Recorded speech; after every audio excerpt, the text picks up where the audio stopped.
সারা বাংলাদেশের অর্ধেকটা পুড়ে জ্বলে চারখার হয়ে যেত, কিন্তু বঙ্গবন্ধুর জাদুঘর পোড়া মানে অসভ্যতার শেষ সীমায় আমরা পৌঁছে গেছি। বঙ্গবন্ধু জাদুঘর পোড়ানো সবচেয়ে বড় অন্যায় হয়েছে বলে মন্তব্য করেছেন কৃষক শ্রমিক জনতা লীগের সভাপতি বঙ্গবীর কাদের সিদ্দিকী। বঙ্গবীর কাদের সিদ্দিকী বলেন, সারা বাংলাদেশের অর্ধেকটা পুড়ে জলে ছারখার হয়ে যেত, কিন্তু বঙ্গবন্ধু জাদুঘর পোড়া মানে অসভ্যতার শেষ সীমায় আমরা পৌঁছে গেছি। যারা আজকে সরকারের আছে আন্দোলনে সফল হয়েছে তারা এর সঙ্গে নেই, একথা তাদের বলা উচিত ছিল এবং দুঃখ প্রকাশ করা উচিত ছিল। কৃষক শ্রমিক জনতা লীগের সভাপতি বলেন, আমরা প্রায় সবসময় ইতিহাস বিকৃত করার চেষ্টা করি এবং করি। যখন যে ক্ষমতাবান থাকে সে ইতিহাসের মহানায়ক সাজতে চায়, কিন্তু সেটা সত্য নয়। অতীতকে ভুলে গেলে বর্তমান যেমন নিপতিত হবে, ভবিষ্যৎ হবে অন্ধকার।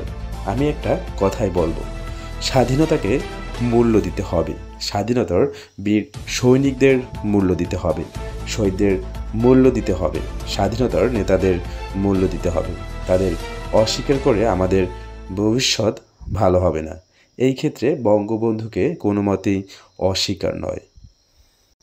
বাংলাদেশের স্বাধীনতা এসেছিল নির্বাচনের রায়কে অস্বীকার করার মধ্য দিয়ে। উল্লেখ করে বঙ্গবীর কাদের সিদ্দিকী বলেন, বাংলাদেশের মানুষ ভোট দেওয়ার জন্য বাংলাদেশ বানিয়েছে, সেটা বারবার ভুলুণ্ঠিত হয়েছে, ব্যাহত হয়েছে এবং ২৪-এর বৈষম্য বিরোধী আন্দোলনের সফলতা এই দেশের মানুষের অসন্তুষ্টির বহিঃপ্রকাশ। খুব তাড়াতাড়ি মানুষের ইচ্ছা সময়ের মধ্যে নির্বাচনে না হলে মানুষ বিক্ষুব্ধ হবে। শেখ হাসিনার প্রতি যেমন বিক্ষুব্ধ হয়েছিল তার চেয়েও হয়তো বেশি বিক্ষুব্ধ হবে। তিনি আরও বলেন, স্বাধীনতার জন্ম একবারই হয়, জন্মের পরে মৃত্যু যেমন স্বাধীনতা তেমনি, কিন্তু বিজয় মাঝে মাঝেই আসে।